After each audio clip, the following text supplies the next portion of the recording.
우리가 새로운 과정에서 새롭게 만났으니까 퀴즈를 내겠습니다. 자, 첫 번째 퀴즈. 기출문제는 변한다, 안 변한다? 답은 변한다. 그러니까 기출문제라고 하는 것도 트렌드라는 게 있는 거죠. 그렇다면 최근 5년치 자료가 최근의 트렌드라고 생각하시면 됩니다. 그러므로 15년 전의 문제, 20년 전의 기출문제를 보면 최근 트렌드하고는 안 맞다는 얘기죠.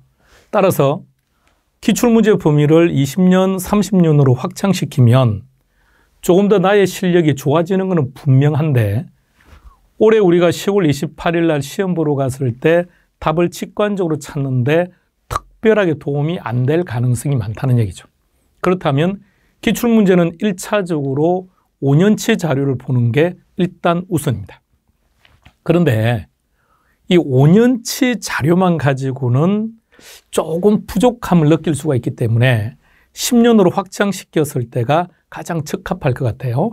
따라서 기출문제 트렌드가 변한다는 것 하나. 자, 두 번째 퀴즈를 드리겠습니다. 그러면 우리가 지금 기출문제를 학습하는 이유가 올해 우리 시험, 올해 23년 10월 28일 날 시험에서 문제를 받았을 때 뭔가 도움을 받고자 함이지 않습니까? 그렇다면 여러분들의 생각은, 자, 두 번째 퀴즈입니다. 10년간 기출문제를 봤을 때, 학습했을 때 10월 28일 날 그 중에서 몇 %가 출제될까요? 나는 50% 미치라고 생각한다. 손 들어보세요. 땡. 50%보다 많을 거라고 생각한다. 자, 그렇다면 50 내지 60% 정도 될 것 같습니까? 8, 90% 정도 될 것 같습니까? 8, 90%요. 근데 실제 40문제를 기준으로 해서 보면 한 2문제 정도 제외하면 10년 기출문제 하나에서 다 나옵니다. 그런데 수험생분들은 이렇게 말씀을 하십니다. 심지어 강의하는 선생님들도 그렇게 얘기합니다. 지문이 똑같이 나오면 나왔다고 말을 해요. 근데 지문이 바뀌면 안 나왔다고 말합니다. 이게 무슨 말도 안 되는 소리일까요? 여러분, 지문이 동일하다고 같은 문제가 아니라 탄력성이 출제가 되면 같은 문제죠. 다시 말하면 30회 때 탄력성 문제가 나오고 31회 때 탄력성이 문제가 나오고 탄력성 문제가 나온다는 얘기는 탄력성이 계속해서 나온다는 얘기죠. 그러니까 우리가 어떤 시험 준비를 할 때 가장 첫 번째 난관이 뭐냐면 내용이 어렵다 쉽다가 아니고요. 어디서 무엇이 출제되는지를 모른다는 거죠. 어디서 문제가 어떻게 출제되는지를 알아야 우리가 학습을 할 거 아닌가요? 그래서 보는 게 기출문제죠. 그렇다면 기출문제를 보니까 여기서 시험 문제가 이렇게 나오는 거구나. 그럼 그게 기출 유형이고 그렇게 학습하는 것이 올해 시험을 대비하는 거죠. 따라서 지문 5개가 동일하게 나왔다, 다르게 나왔다가 아니라 문제가 나오면요. 탄력성에서 나오면 탄력성을 좀 더 협의적으로 들어갔을 때 탄력성과 균형점의 이동이 나오든 탄력성과 수입과의 관계가 나오든 탄력성을 근거로 해서 이것이 무슨 재화냐를 물어보든 이렇게 문제가 출제가 되는 거죠. 따라서 최근 10년치 기출문제를 여러분들이 학습을 하시면 올해 시험에서 90%는 나올 겁니다. 단 직관적으로 답을 찾는데 도움이 될 거냐, 조금은 시간을 들여서 생각을 할 거냐는 것은 표현이 조금 많이 응용이 되었느냐 아니면 조금 응용되었느냐는 문제입니다. 자, 여러분들하고 이제 랜선으로 만나서 그렇지만 오프에서 계산 문제를 풀 때 말입니다. 계산 문제를 한 5문제를 계속 풀어봐요. 그럼 첫 번째, 두 번째는 답을 잘 못 찾아요. 세 번째부터 네 번째 계속 기계적으로 풀어버리니까 답을 찾아요. 그리고 질문을 드립니다. 계산 문제 지금 5문제 풀었는데 문제가 같습니까? 다릅니까? 물어봐요. 같다고 얘기해요. 아닙니다. 개론 계산 문제 단 한 번도 동일하게 나온 적이 없습니다. 숫자를 바꿔도 바꾸고 표현을 바꿔도 바꾸고 한 번은 DTI가 나오고 한 번은 부채 감당률이 나오고 이제는 DSR이 나오고 뭔가를 계속 바꿔요. 그런데 문제는 왜 5문제를 푸는 과정에 결과적으로 분명히 자료가 다른데 같다고 느끼는 걸까? 똑같은 방식으로 풀면 답을 찾을 수 있다는 것. 다 마찬가지죠. 이론이든 계산이든. 그래서 지금 우리가 기출문제를 학습하는 주된 목적은 지문이 똑같이 나온다는 것이 아니라 기출문제를 학습을 하고 나면 어차피 똑같은 쪽에서 출제가 될 것이기 때문에 답을 아주 쉽게 찾아갈 수 있다는 얘기입니다. 따라서 기출문제를 많이 학습하시기 바랍니다. 단, 여러분 스스로가 기출문제를 풀 수 있는 정도의 수준이 되었다면 상당한 수준이 되었다는 얘기입니다. 그러니까 기출문제를 보기 위해서 지금까지 다양한 학습을 하면서 여기까지 온 겁니다. 시작하겠습니다. 33회차 1번 문제입니다. 뭘 물어봤습니까? 정착물에 관련된 부분. 자, 우리 숫보기 같이 볼 겁니다. 항상 개로는 숫보기를 같이 딱 가지고 들어오세요. 지금 숫보기가 다른 데 있는 분은 빨리 가서 가지고 오세요. 그리고 9페이지를 볼까요? 9페이지 부동산의 개념은 어차피 올해도 시험 문제겠죠.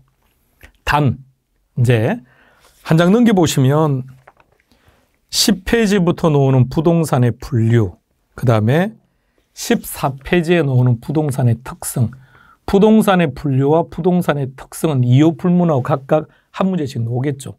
부동산 분류는 주택이 별도로 나오면서 두 문제까지도 가능할 것이고요. 그런데 9페이지의 부동산의 개념은 한 문제로 출제가 되든 지문 한 개, 두 개로 만나든 어차피 만납니다. 그런데 9페이지의 부동산의 개념은 재료에는 그 그림요. 복합 개념의 부동산을 아는 것. 따라서 분류하는 게 1차적인 거고.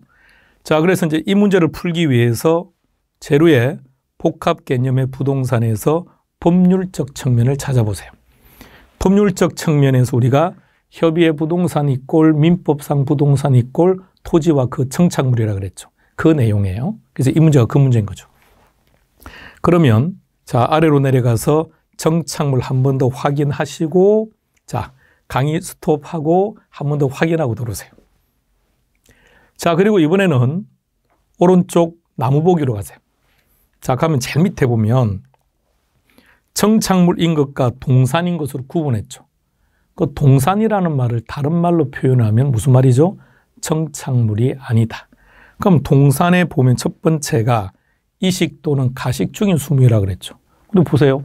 동그라미 3번에 가식 중인 수목 있죠. 얘 정착물 아니라는 얘기죠. 그러니까 이 문제는 정착물 아닌 거 찾으라고 했으니까 답은 3번 되는 겁니다. 그래서 그것만 기억하면 되는 건데 자, 이제 대화를 시작합시다. 오세요. 항상 숫보기를 같이 보셔야 됩니다. 자, 1번 문제를 볼까요? 토지와 정착물에 해당되지 않는 것. 그럼 먼저 토지가 뭔가요? 토지, 땅? 자, 우리가 이제 법을 공부하는 분들이니까 자, 우리 세법에도 그렇게 규정되어 있습니다. 취득세 정의에 들어가면 토지를 뭐라고 하느냐면 공간 정보에 관한 법률이 있죠. 그죠? 여러분들이 지적법 시간에 배우시는 그 28개 지목. 그 28개 지목과 사실상 토지를 토지라고 봐요. 무슨 말일까요?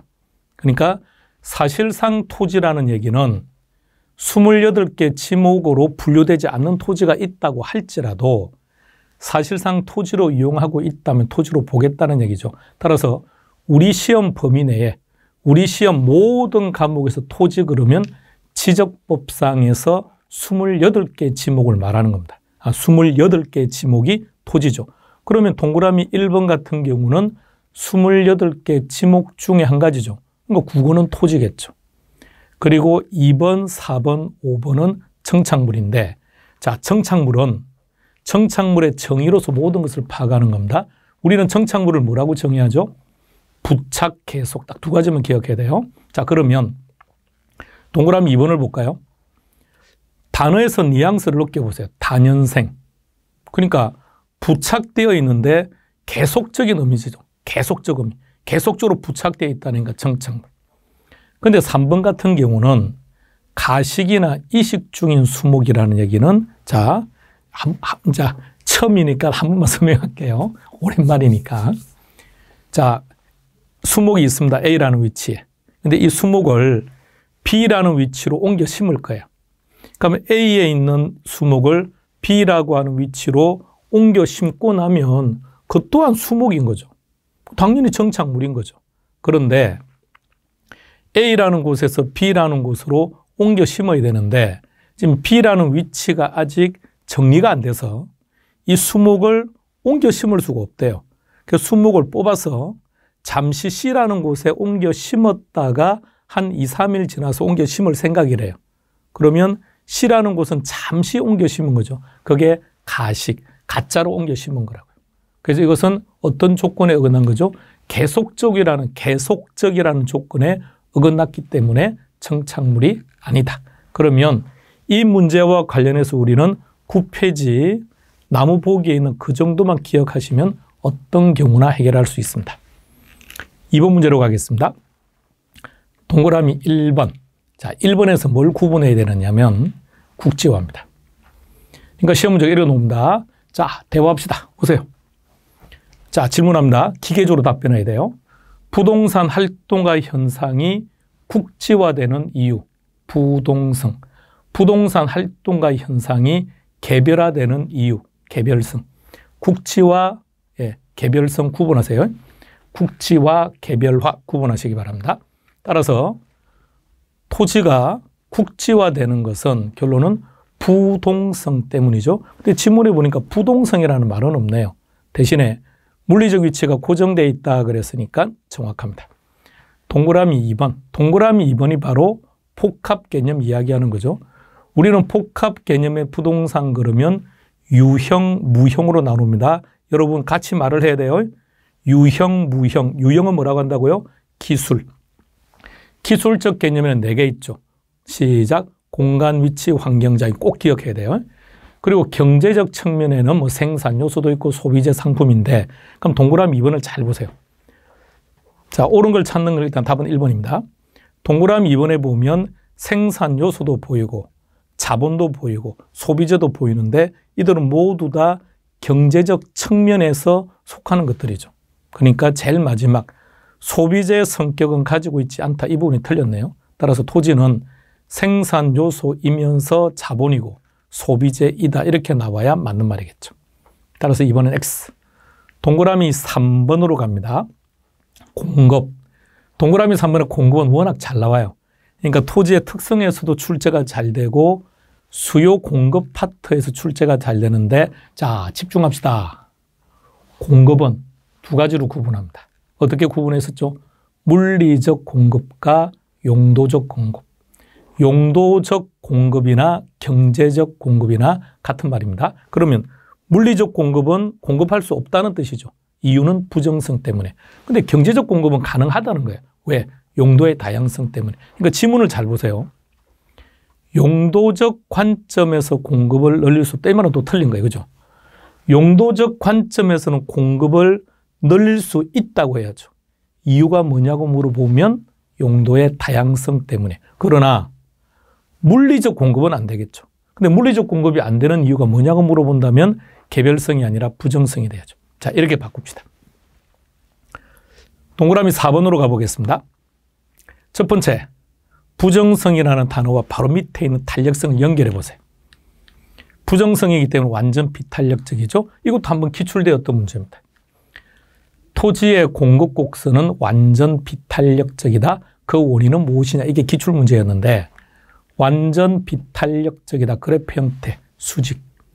그럼 그래프가 수직이 되면 어느 쪽이 불변? 양. 양이 불변이라는 것은 공급할 수 없다는 뜻이니까 부정성이죠. 정확합니다. 자, 다음. 그런데 자, 이 부분만 보면 정확해요. 옳은 질문이에요. 근데 문제가 장기, 단기라는 개념을 언급했죠. 자, 장기와 단기는 어떻게 구분한다고요? 다시 한 번 더요. 시간적 개념이 아니라고 했습니다.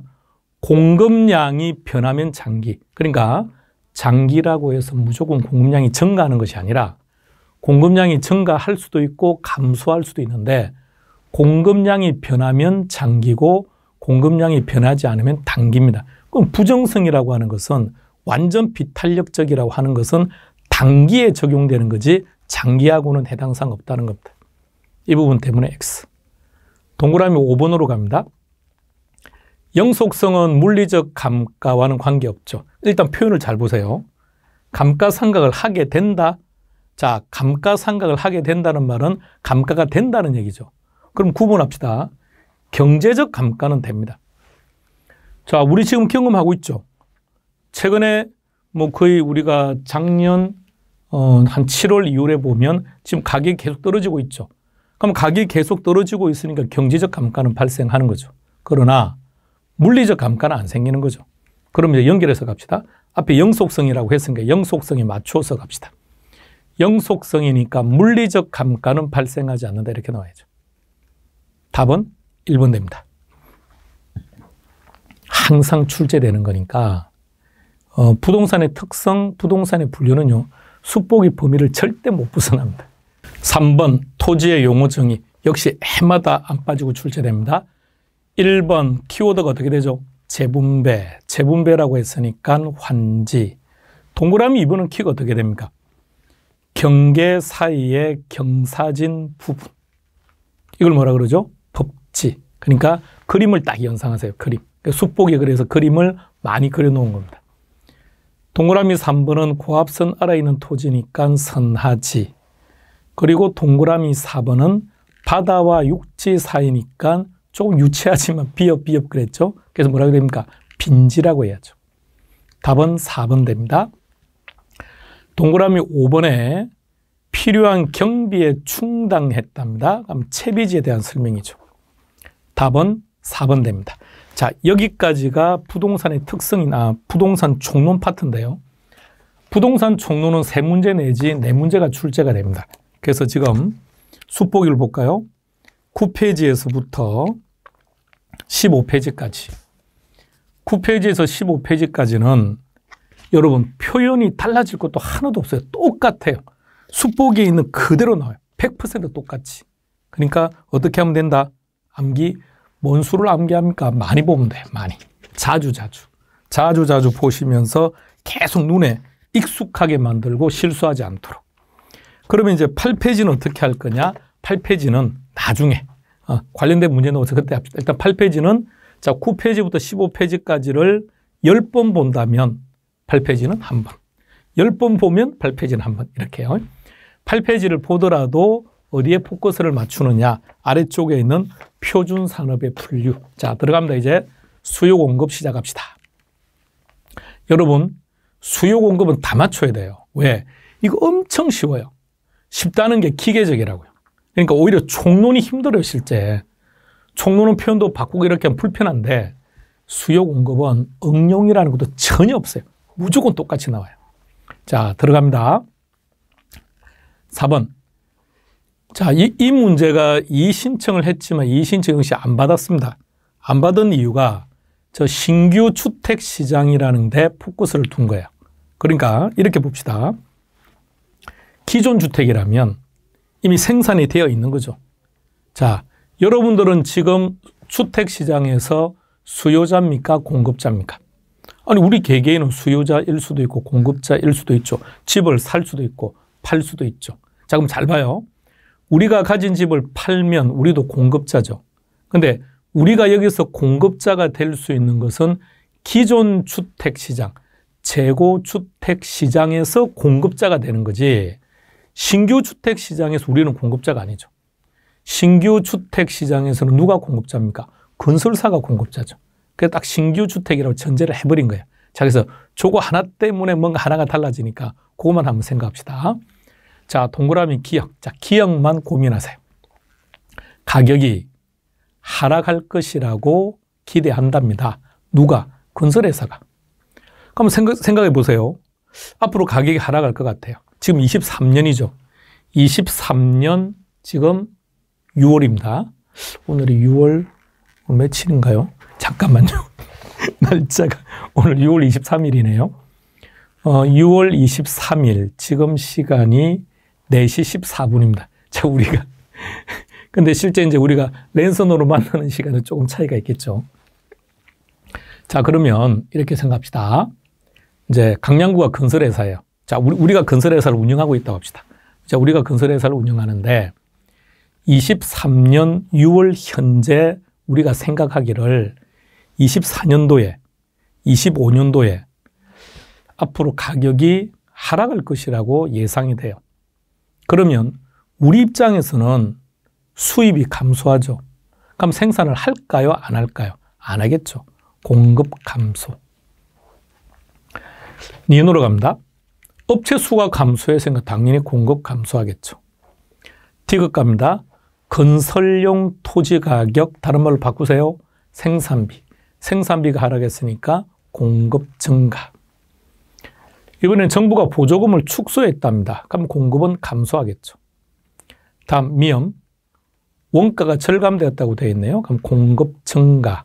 문제가 공급 감소 요인을 선택하라고 했으니까 그래서 답은 4번 됩니다.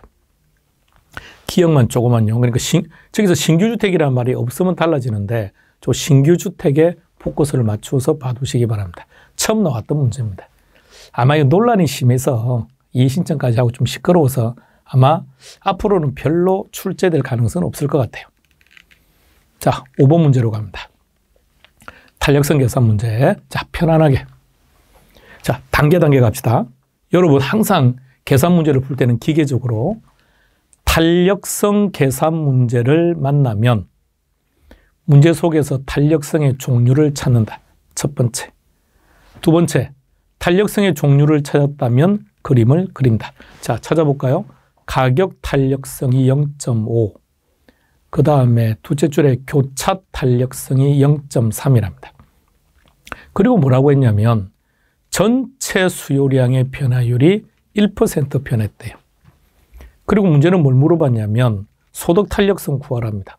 자, 그럼 두 번째 그림 다 그렸습니다. 자, 자료 이제 하나씩 대입해 볼까요? 자, 자료가 어디에 있습니까? 하나씩 찾아갑시다. 오피스텔 가격, 그리고 수요자들의 소득, 그리고 아파트 가격 모두 다 5%씩 상승했다. 즉, 그러니까 지금 이제 탄력성 종류가 세 가지인데 이 세 가지를 다 제시한 계산 문제들이 공통적으로 분모값을 동시에 제시했습니다. 저걸 좀 불편하게 주면 시간이 많이 걸리는데 그렇게 하지는 않았고 분모가 전부 다 5% 증가래요. 저 그리고 이제 우리 보고 이거 찾아랍니다. 자, 하나씩 정리합시다. 가격 탄력성 올라갈까요? 2.5% 감소. 왜 감소죠? 가격 탄력성 무조건 반비례니까. 자, 그 다음에 가격 탄력성이야 분모 분자가 반비례인데 소득 탄력성과 교차 탄력성은 탄력성의 부호를 봐야죠. 부호. 부호를 보시면서 플러스면 비례 같은 방향이죠. 3, 5, 3. 1.5% 증가. 자, 그럼 이제 우리는 여기서 소득 탄력성의 수요량을 구하면 되겠죠. 그러니까 위에 두 개를 볼까요? 2.5 감소에 1.5 증가. 그러면 이 둘만 가지고 따지면 1% 감소한 거죠. 거기다가 요 숫자를 더한 결과 전체 수요량은 1% 증가라고요. 그럼 결론은 2% 증가가 돼야 되겠죠. 그럼 2 나누기 5 하면 되니까 0.4. 따라서 답은 2번 됩니다. 6번 문제로 갑시다. 역시 해마다 이유 없습니다. 자, 바로 들어갑니다. 동그라미 1번. 동그라미 1번, 2번을 먼저 볼까요? 1번, 2번은 곡선 하나는 불변이고 곡선 하나가 변했다, 그죠? 그럼 불변은 아예 볼 필요가 없겠죠. 따라 동그라미 1번의 첫 번째 키는 공급 감소. 공급 곡선만 이동했을 때는 양을 먼저 결정합시다. 공급이 감소했으니까 양은 감소, 정확합니다. 그럼 가격은 반대로 변하니까 가격은 상승이라고 해야죠. 이 부분 때문에 X. 2번으로 갑니다. 동그라미 2번은 수요가 증가죠. 그럼 수요 곡선만 이동하면 모든 게 똑같은 방향, 제일 쉬운 거죠. 모두가 다 증가. 동그라미 3번으로 갑니다. 자, 이번에는 공급 증가 폭이 크대요. 그러니까 이제 3, 4, 5는 곡선이 둘 다 이동한 겁니다. 즉 1번, 2번은 곡선 하나만 이동한 거고 3, 4, 5는 곡선이 둘 다 이동했는데 크기가 다르다는 거죠. 크기가 다를 때는 큰 쪽만 선택하기로 했으니까 그럼 3번은 공급 증가. 그래서 곡선 하나만 이동한 것처럼 처리하면 되겠죠. 공급이 증가했으니까 양을 먼저 결정합시다. 양은 증가. 정확합니다. 가격은 하락. 동그라미 4번에서 키는 수요 감소. 그러니까 모두 다 감소. 정확하네요. 답은 4번 됩니다. 5번 갑니다. 5번은 어디가 많이 변했답니까? 수요 증가. 모두 다 증가. 기계적으로. 가능하시죠? 무조건 빠르게. 이런 문제를 만나더라도 무조건 40초 안에 끊을 수 있도록 연습하셔야 됩니다. 7번 문제로 갑시다. 부동산 경기 변동. 자, 이하 문제 가지고 경기 변동 전체를 한 번 더 정리합시다. 동그라미 1번을 보시면 부동산 가격이 지속적으로 하락하고 거래량은 감소한다. 자, 하락하고 감소한다. 물론 중요한 정보인 거 맞아요. 지속적으로. 그러니까 이게 일시적이냐 지속적인 답이 완전히 달라집니다. 지속적으로 하락하고 거래량이 감소한다고 했으니까 하향시장이죠. 동그라미 2번으로 갑니다. 자, 이번에는 경기 상승이 지속적으로 진행되어서 정점까지 갔답니다. 그럼 정점까지 갔으니까 이 시장을 뭐라 그럽니까? 상향시장이죠. 그럼 저 국민은 어디죠? 어디서부터 어디까지였다는 겁니까? 경기 추세선에서부터 정점까지였다는 뜻이겠죠. 동그라미 3번으로 갑니다. 허가 신청이 지속적으로 증가한다는 얘기는 경기 좋다는 뜻이겠죠. 상향시장입니다. 동그라미 4번. 매도자가 주도하는 시장에서 매수자가 주도하는 시장에서 매도자가 주도하는 시장으로 바뀌었다. 자, 물론 시험에 이렇게 나와요. 그렇다면 뭔가 누구 중심에서 누구 중심으로 변했다는 것은 과도기를 얘기하니까 이런 경우는 후퇴이거나 회복이겠죠. 근데 결론은 뒤에 걸 보면 돼요. 결론은 매도자 중심이라는 말이죠. 매도자 중심이니까 무슨 시장? 회복시장. 정확합니다. 동그라미 5번으로 갑니다. 안정시장. 안정시장은 뭐라고 표현합니까? 안정시장에서 대표적인 것은 두 가지요. 과거 사례 가격은 신뢰할 수 있는 가격이라는 것 하나. 그리고 안정시장은 누구 중심이 아니죠.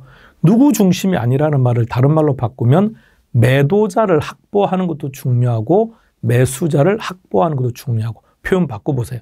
매입의뢰, 매각의뢰 모두 중시한다. 그러므로 안정시장은 신뢰할 수 있는 기준이라고 했으니까 기준으로 안정시장은 기준으로 활용되는 게 일반적이겠죠. 따라서 답은 4번 됩니다.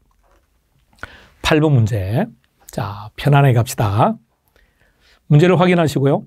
균형 가격과 균형 거래량을 구하는 문제. 자, 이 문제도 말입니다. 우리 개론 계산 문제 중에서는 가장 단순한 문제입니다. 먼저 수요 함수 찾으세요. 근데 수요 함수는 QD1, 2 돼 있죠. 그러니까 수요 함수가 변했다는 뜻입니다. 그런데 변하는 것은 수요가 변할 수도 있고 공급이 변할 수도 있는 겁니다. 우리는 그런 걸 신경 쓰지 말고요. 자료가 주어지면 자, 변하기 전에 세팅해서 균형 가격, 균형 거래량 구하고 변한 후하고 비교해서 다시 가격과 거래량을 구해서 서로 비교하면 되는 거죠. 그럼 하나씩 따져볼까요? 변화 전부터 한번 계산합니다. 변화 전 수요 함수는 120-2p. 공급은 어떻게 됩니까? 120-2분의 3p죠. 그 둘을 이꼴로 놓으면 되겠죠. 이렇게요. 그 둘을 이꼴 놓고 p끼리 모읍시다. 그럼 마이너스 2p가 등호 뒤로 넘어가면 부호가 바뀐다. 그죠? 그럼 4p. 마이너스 20은 앞으로 뺍시다. 등호 앞으로. 그럼 플러스가 되니까 140. 4p는 140. 우리 이제 p를 구하는 거죠. 가격 구하는 거죠. 양변을 4로 나눠야죠. 그럼 가격은 35. 자, 가격이 35가 되었으니까 그럼 균형 거래량은 어떻게 구하느냐 하면 요 가격 35를 요 수요 함수에 대입하면 돼요. 120-2p라고 되어 있죠. 그 p 자리에다가 35를 대입하는 겁니다. 볼까요? 그럼 거래량은 50단위가 되죠. 별거 없죠? 자, 다음.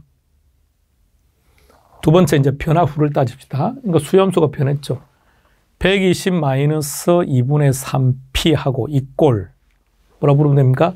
2p-20을 등호로 놓고 자, p끼리 모읍시다. 그러니까 이걸 2분의 3 하면 좀 그러니까 1.5로 바꾸세요. 1.5로 바꾸면 더 간단하죠. 그럼 1.5하고 2하고 더하면 3.5가 되는 거죠. 앞으로 빼면 또 140. 그럼 양변을 이번에는 3.5로 나누면 되겠죠. 그럼 가격은 40이 되었습니다. 요 40을 수요함수나 공급함수 어디에 대입하든 똑같아요. 결과가. 그러면 3분의 2쪽에 대입하면 또 계산기 써야 되니까 이제 바로 여기 대입합시다. 그럼 P40을 요 P 자리에 대입해 보세요. 2 곱하기 40, 80이죠. 80에서 20 빼면 60 되겠네요. 그래서 60단위. 요 숫자 60입니다. 60. 오타네요. 자, 60단위 나왔습니다. 자, 그러면 균형 가격은 얼마가 변한 겁니까? 35에서 40이 되었으니까 가격은 5 상승한 거죠. 거래량은요. 50단위가 60단위가 된 거니까 10단위가 증가한 겁니다. 자, 따라서 답은 2번. 한 번 더 풀어보세요. 간단합니다. 9번 문제 갑시다. 부동산 시장에 대한 내용. 자, 1번 지문을 좀 더 자세하게 한번 봅시다. 먼저 첫 번째 키가 가격이 왜곡되었다는 얘기입니다. 가격이 왜곡되었다는 말 다른 말로 바꿔보세요. 이게 시장 실패죠. 근데 시장 실패의 원인이 뭐였죠? 시장 실패의 원인을 암기하는 것보다는 일치하지 않는다고 기억하는 게 좋다 그랬죠. 정보의 비대칭성, 비대칭, 일치하지 않는다는 얘기죠. 정확합니다. 동그라미 2번으로 갑니다. 장기와 단기를 비교했을 때 어느 쪽이 수급 조절이 곤란하다. 먼저 수급 조절이 곤란하다는 얘기는 수요와 공급을 조절하는 게 어렵다는 얘기죠. 그런데 항상 말입니다. 어느 개론 40문제 전 범위에서 장기는 항상 수급 조절이 가능해요. 단기의 수급 조절이 어렵다는 얘기죠. 그러면 뒷부분 단기 수급 조절이 용이하다. 일단 틀렸죠. 단기는 수급 조절이 곤란하다고요. 그리고 앞에는 또 탄력성을 언급했는데 장기와 단기를 비교했을 때는 장기가 탄력적이겠죠. 자, 이렇게 지문을 바뀌면 깔끔해집니다. 장기보다는 단기의 공급이 비탄력적이므로 단기에는 수급 조절이 곤란합니다. 이렇게 놓는 게 타당하겠죠. 동그라미 2번으로 갑니다. 그럼 이번에는 키만 말하세요. 부동산 시장은 어쩌고 앞에 말 다 필요 없는 말이고 세분화되고 개별화된다 이 말입니다. 그러니까 지역별로 나타나는 거죠. 동그라미 4번으로 갑시다. 자, 동그라미 4번에서는 딱 두 가지 관점으로 접근하는 겁니다. 균형 가격이 어떻게 형성되느냐라는 건데 지금 동그라미 4번 지문에는 우상향, 우하향 이런 말 안 보이죠? 그럼 0.1초도 망설이지 말고 무조건 O. 단 우상향, 우하향이 있을 때는 생각하셔야 돼요. 먼저 매수인의 제한 가격선을 생각해 보세요. 매수인은 싼 가격에 사기를 원하는데 매도인이 팔지 않겠죠. 그럼 시간이 가면 매수인은 가격을 점점 올려야죠. 그래서 매수인의 제한 가격선은 우상향. 반면에 매도자는 비싸게 팔기를 원할 테니까 높은 가격을 제시했다가 시간이 지날수록 하락하겠죠. 자, 숲보기에서 그림을 한번 확인하고 가겠습니다. 부동산 시장 파트로 가시면 페이지 34로 가보세요. 34. 34페이지 부동산 시장의 기능에서 세 번째. 그러니까 우리는 어떻게 접근하느냐면 지금 현재 동그라미 4번처럼 우상향, 우하향이라는 지문이 표현이 안 보인다. 그러면 0.1초도 망설이지 말고 무조건 O. 무조건 옳은 지문. 근데 우상향, 우하향이 들어갔을 때는 그게 맞는지만 여러분들이 파악하시면 됩니다. 동그라미 5번. 활당 효율적 시장에서 우리가 기억을 딱 두 개. 첫 번째는 뭐였죠? 활당 효율적 시장은 초과인이 발생하지 않는다. 근데 왜 발생하지 않는다? 일치하기 때문에. 두 번째, 어떤 시장이라고 하더라도 활당 효율적 시장은 될 수 있다. 자, 그것도 숲보기에서 확인할게요. 37페이지 갑니다. 숲보기 37페이지 제일 위에 활당 효율적 시장 딱 그 두 개. 그러니까 먼저 활당 효율적 시장의 정의가 초과이윤이 발생하지 않는다라는 거예요. 그럼 초과이윤이 왜 발생하지 않습니까? 그러면 일치하기 때문에. 이렇게 하나. 두 번째, 땡땡 시장은 활당 효율적일 수 있다. 무조건. 그러니까 앞에 거는 아예 볼 필요 없어요. 무조건 활당 효율적일 수 있다는 얘기입니다. 10번 문제로 가겠습니다. 제로의 타이틀이 문제 수정이라고 했죠. 문제를 수정하겠습니다. 아니 그냥 일단 이 문제는 결과가 모두 다 답이에요. 5개 모두가 답. 모두가 답인데 자, 왜 그러냐면 단서를 보세요. 위에 단서. 지금 문제가 허퍼죠.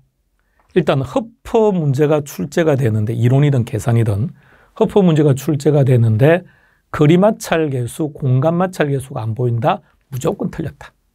무조건 틀렸다. 그래서 지금 이 문제가 출제될 때는 저 거리 마찰 계수가 제시가 안 됐습니다. 그래서 이제 문제가 되었던 것이고, 자, 그래 지금 올바르게 바꿔놓은 겁니다. 자, 지문 하나 바꾼 거예요. 제곱. 마찰 계수 2 집어넣고 제곱 집어넣은 거예요. 자, 하나씩 들어갑니다. 기억. 먼저 레일리와 허프라는 개념을 생각하면 레일리가 거시적 분석이라고 말을 해요. 크리스탈러나 레일리는 다 거시적 분석을 합니다. 어떤 개념이냐면 A 도시와 B 도시 사이에 있는 소비자들은 어느 도시로 갈까? 큰 도시로 가. 그럼 단순히 따지면 소비자들의 소득이 어떤지, 소비자가 멀리 있는 거리까지 교통수단을 이용해서 가려는 성향이 있는지는 아예 무시해놓고 거시적이라는 게 넓다는 것이 아니고요. 소비자들의 개성을 무시했다는 뜻이에요. 근데 허프는 소비자들의 개성을 중시합니다. 그러다 보니까 지문처럼 고객에게 주는 효용이 클수록 매장이 고객들에게 선택될 확률이 높다. 다시 말하면 소비자는 어느 가격에서 물건을 삽니까? 자신의 만족감을 크게 만들어주는 곳으로 간다라는 거죠. 정확합니다. 다음 니은으로 갑니다. 고객 행동력으로 방문하고자 하는, 자, 그다음부터요. 매장 크기에 비례하고 매장까지 거리 제곱에 반비례한다. 정확합니다. 레일리는 어떻게 분기되죠? 레일리는 인구수에 비례하고 수도. 인구수 대신에 다른 게 나올 수도 있어요. 인구수가 많다는 말은 결론 도시가 크다는 얘기죠. 그럼 인구수에 비례한다 말을 바꾸면 도시 크기에 비례하고 거리 제곱에 반비례한다. 허프는 매장 면적에 비례하고 거리에 반비례하는데 단 거리는 마찰 계수가 결정한다. 마찰 계수가 2라고 제시가 되어 있기 때문에 제곱을 더한 겁니다. 그러니까 이 문제가 출제될 당시에는 거리 마찰 계수가 없고 출제자는 또 제곱을 빼버렸어요. 그러니까 이제 출제자 머릿속에는 마찰 계수가 1이라고 전제를 한 거예요. 근데 그렇게 하면 안 돼요. 제시를 해야 돼요. 아니, 거리 마찰 계수가 1이라고 제시를 하고 제곱을 빼야 맞는 거지. 거리 마찰 계수를 안 주면 틀린다는 얘기입니다. 디귿으로 갑니다. 마찰 계수는 교통 조건. 즉 다시 말해서 교통이 불편하면 소비자들은 그 상점을 안 가려고 하겠죠. 따라서 교통의 조건이나 물건의 특성에 따라서 달라지고 교통이 나쁘면 마찰 계수는 커진다. 딱 한 가지만 기억해요. 마찰 계수에서는 마찰 계수가 크면 안 간다. 자, 안 가면 크다. 이렇게 개념을 설정하지 말고 딱 한 가지만. 거리 마찰 계수가 크면 안 가는 거예요. 다시 말해서 실제 거리가 아무리 멀다고 하더라도 소비자가 그 먼 거리까지 가서 물건을 구매한다면 마찰 계수는 크다, 작다. 소비자가 가면 마찰 계수는 작은 거고 소비자가 안 가면 마찰 계수는 크다는 뜻입니다. 정확합니다. 디귿. 일반적인 소비자들의 패턴은 2개, 3개 상점이 있으면 가까운 곳을 선택한다. 미음. 자, 이 제로섬이라고 하는 것은 어떤 거냐면요. 자, 이런 거죠. 지금 우리가 레일리든 허프든 다 이런 거죠. A 도시와 B 도시. A 상점과 B 상점. 자, 허프는 상점이죠. A 상점과 B 상점 사이에 있는 소비자들이 어디 가서 물건 사느냐. 자, 그리고 결론을 잘 봐요. A 쪽으로 70% 갔습니다. 그럼 B 쪽으로 30% 갔다는 뜻 아닌가요? 또는 여기에 있는 소비자들이 이 할인점을 선택할 가능성이 70%다. 그럼 70%를 가지고 5대5로 나뉘었다면 나머지 30%는 또 재래시장 어딘가를 갔겠죠. 그럼 그거 다 합치면 항상 100%죠. 그러니까 레일리든 허프든 A로 가느냐 B로 가느냐, A로 80 갔던 B는 20 간 거니까 어차피 제로섬 게임이다 이 말이죠. 정확합니다. 따라서 답은 5번 됩니다. 우리 여기까지 정리하고 커피 한 잔 마시고 이어가겠습니다.